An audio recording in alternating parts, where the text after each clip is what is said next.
मसीह यस्सु में आपकी सलामती हो। मैं शुक्रगुज़ार हूँ आप तमाम बहन भाइयों का जो इनकर्ज करते हैं और आपके उन तमाम कमेंट्स के लिए जो आप दुआए सूरत में आप देते हैं। इसके लिए मैं खुदा की हजूरी में असुब आप सबके लिए शुक्रगुज़ार हूँ कि खुदा उन आपको और आपके घरानों को बड़ी बरकत अता फरमाए। और मेरी आप तमाम बहन भाइयों से दरख्वास्त है कि प्लीज़ अपने हर दिन को खुदावंद के ज़िंदा पाक कलाम को पढ़ने और दुआ के वसीले से शुरू करें। आए अजीज़ों, आज के इस खूबसूरत दिन को मुक़द्दस अय्यूब की किताब उसका 7वां बाब उसकी 11वीं आयत से लेकर 15वीं आयत तक कलाम खुदा में से तलावत को सुने।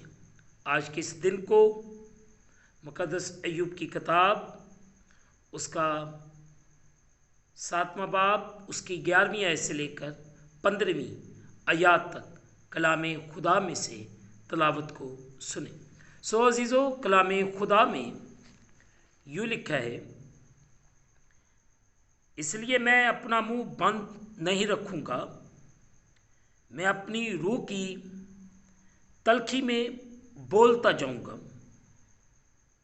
मैं अपनी जान के अजाब में शिकवा करूँगा। क्या मैं समुंदर हूँ या मगरमच्छ जो मुझ पर पहरा बैठाता है? जब मैं कहता हूँ मेरा बिस्तर मुझे आराम पहुँचाएगा, मेरा बिछौना मेरे गम को हल्का करेगा, तू तो ख्वाबों से मुझे डराता और रोतियों से मुझे समा देता है, यहाँ तक कि मेरी जान फांसी और मौत को मेरी इन हड्डियों पर तल्ख तरजीह देती है। मुक़द्दस पाक कलाम के पढ़े और सुने जाने से हम तमाम सुनने वालों को खुदावंद के पाक कलाम के वसीले से बरकत मिले। आमीन।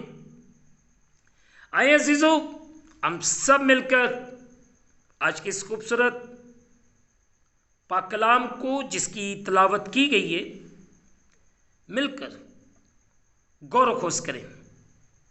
मुक़द्दस अय्यूब की किताब उसका 7वां बाब 11वीं आयत से लेकर 15वीं आयत तक कलाम खुदा में से हमने तलावत को सुना है। आज सुबह हम 7वें बाब की 11वीं आयत पर गौर खोज करेंगे। अजीज़ों, यहाँ पे जो 11वीं आयत जो हम मिलकर थीम सीखेंगे, अपनी रूह की तलखी। अजीज़ों, मुक़द्दस अय्यूब नबी ने अक्सर अपनी रूह और जान के दुख और तलखी की बात की है। जब हम 7वें बाब की पहली आयत को देखते हैं तो यहाँ लिखा है, क्या इंसान के लिए ज़मीन पर जंगो जदल नहीं और क्या उसके दिन मजदूर के से नहीं होते? फिर जब मुक़द्दस अय्यूब की किताब उसके 27वें बाब की दूसरी आयत को देखते हैं तो यह लिखा है, जिंदा खुदा की कसम जिसने मेरा हक छीन लिया और कादिर मुतलक की सौगंध जिसने मेरी जान को दुख दिया है।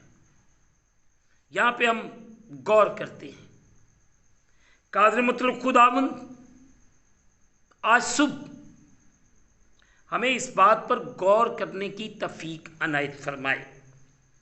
अजीज़ों, मुक़द्दस अय्यूब नबी अपनी जिंदगी के हर पहलू में दुख उठा रहा था। नंबर एक, गौरतलब बात है, नंबर एक, जिस्मानी और माली तौर पर वो अपने बच्चे, दौलत और सेहत खो चुका था। जब हम 13वें बाब की पहला बाब उसकी 13वीं आयत से लेकर 19वीं आयत तक पढ़ते हैं तो फिर हम यहाँ पे ये चीज़ सीखते हैं। जब मैं कहता हूँ कि मेरा बिस्तर मुझे आराम पहुँचाएगा, मेरा बेशोना मेरे गम को हल्का करेगा, तू तो ख्वाबों से मुझे डराता और वतनियों से मुझे समा देता है, यहाँ तक कि मेरी जान फांसी और मौत को मेरी इन हड्डियों पर तरजीह देती है। मुझे अपनी जान से नफरत है, मैं हमेशा तक जिंदा रहना नहीं चाहता। मुझे छोड़ दे क्योंकि मेरे दिन बुतलान है।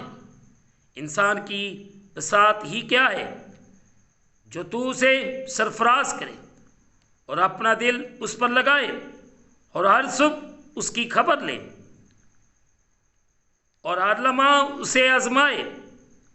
तो कब तक अपनी निगाह मेरी तरफ से नहीं हटाएगा और मुझे इतनी भी मोहलत ना देगा कि अपना थूक निकल लूँ। आमीन। अजीज़ों, फिर जब हम दूसरे बाब की 7वीं और 8वीं आयत को भी देखते हैं तो यहाँ पे हमें वाज़िया बयान मिलता है। 7वें बाब की दूसरे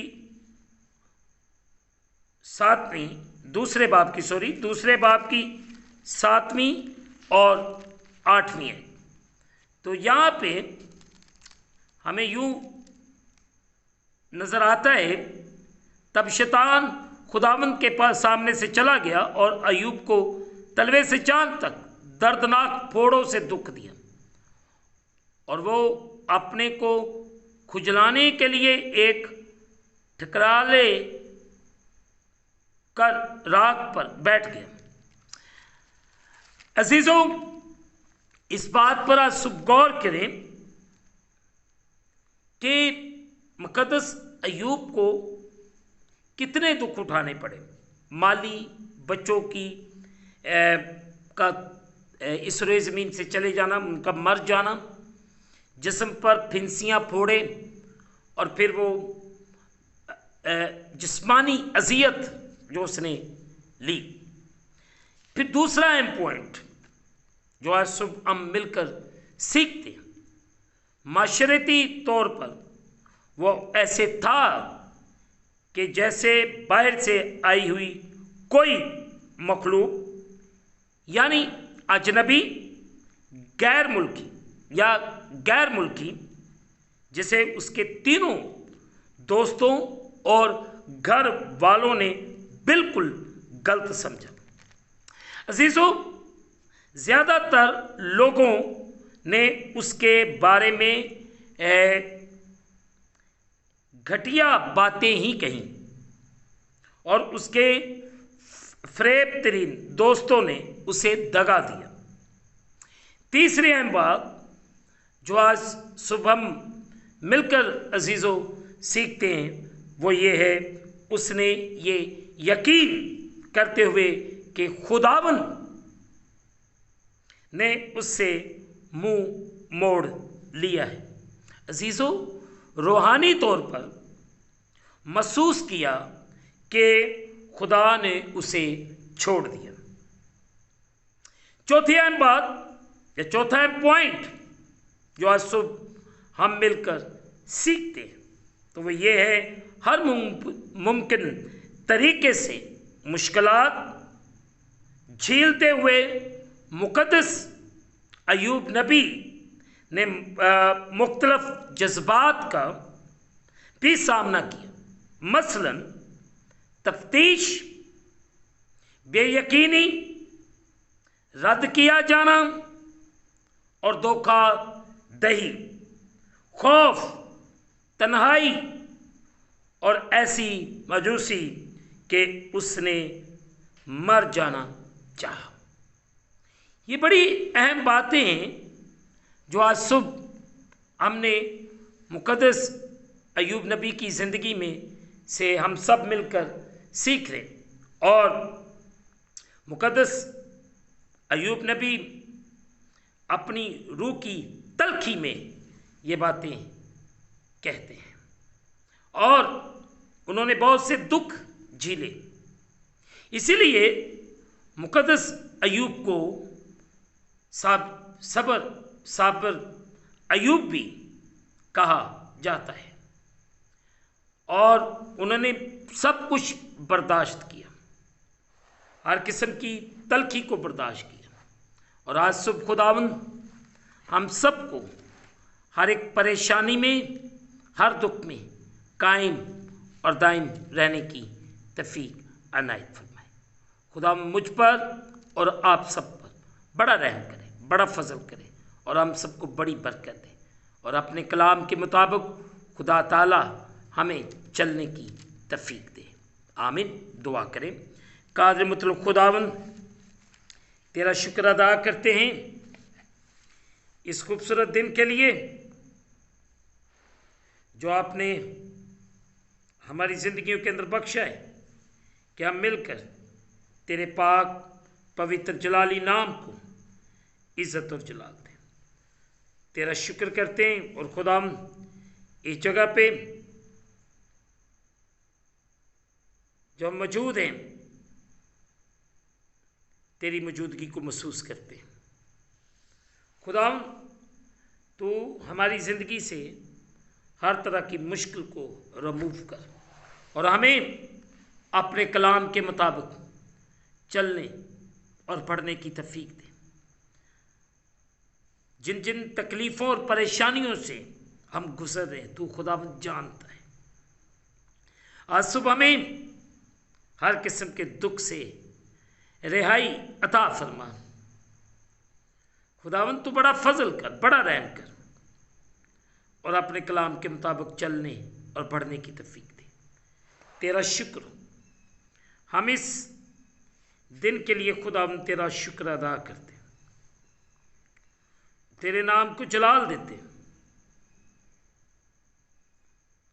तू रहम कर और फजल कर और बड़ी बरकत दे। हम घटे और तू बढ़े। इस वक्त जितने तेरे प्यारे, जितने तेरे बेटे बेटियां तेरे सामने झुके हुए, इन सबको बरकत दे। इनके दुख, रोग मसीह खुदा हम तेरे नाम के वसीले से जाते रहे और आज सुबह इनको रिहाई अता फरमा। इन सब पर रहम कर, फजल कर और बड़ी बरकत दे। तेरा शुक्र, तेरे ही कदूस जलाली बबरकत नाम के वसीले से तेरे लोगों के लिए बरकत चाहता हूँ। आज सारा दिन अपने लोगों को हर किस्म के खतरात, परेशानियों और मुश्किलात से बचा। इन पर बड़ा रहम कर, बड़ा फजल कर, इन सबको बड़ी बरकत दे। हम इस दिन को खुदा बाप, बेटे और रूह कुद्दस के नाम से शुरू करते हैं। आमीन। जिसने हमें सिखाया, ऐ हमारे बाप तू जो आसमान पर है, तेरा नाम पाक, तेरी बादशाही, तेरी मर्जी जैसे आसमान पर पूरी होती ज़मीन पर भी। हमारे रोज़ की रोटी आज हमें दे और जिस तरह हम अपनी कर्जदार मुआफ़ करते तू भी हमारे कर्ज हमें मुआफ़ फरमा। हमें आजमाइश में लो बल्कि बुराई से बचा, जो बादशाह, कुदरत, जलाल हमेशा तक तेरे हैं। आमीन। अब हमारे खुदावंद यस्सु मसीह का फजल, पाक रूह की रिफाकत और शरक हाजरीन पर, तमाम मुकद्दसीन पर, आलमगीर कलीसिया पर, यरूशलेम पर, कौम बनी इसराइल पर, मुल्क पाकिस्तान पर और आप जितने खुदावंद तेरे सामने झुके हम पर तेरी बरकत अब से लेकर अब तक होती रहे। आमीन। खुदावंद आप सबके साथ हो, आप सबकी हिफाजत करे। आखिर में आप सबको पता है कि मैं क्या कहने लगा हूं, तो फिर देर किस बात की है। इस फिंगर से ये रेड बटन जो जहां पे सब्सक्राइब लिखा हुआ है प्रेस कर दें, इसके साथ बेल आइकॉन उस पर क्लिक करें, तो फिर ऑल नोटिफिकेशन पर जाकर क्लिक करें, ताकि इस चैनल पर बनने वाली हर एक नई वीडियो की नोटिफिकेशन आपको सबसे पहले मिले। और इसके साथ साथ आप अपने अजीज़ों को, दोस्तों को, रिश्तेदारों को और हर एक को ये मैसेज दें और खुदा के कलाम की वुसअत के लिए आए फैसला करें, मिलकर काम करें, ताकि खुदावंद के नाम को इज़्ज़त और जलाल मिले। अजीज़ों, फिर इसके साथ साथ लाइक, कमेंट्स और अपने दुआया अल्फाज देना ना भूलें। मुझे आपकी दुआओं की अशद ज़रूरत है। खुदावंद मुझे और आप सबको बड़ी बरकत दे। आमीन। खुदावंद आप सबके साथ हो।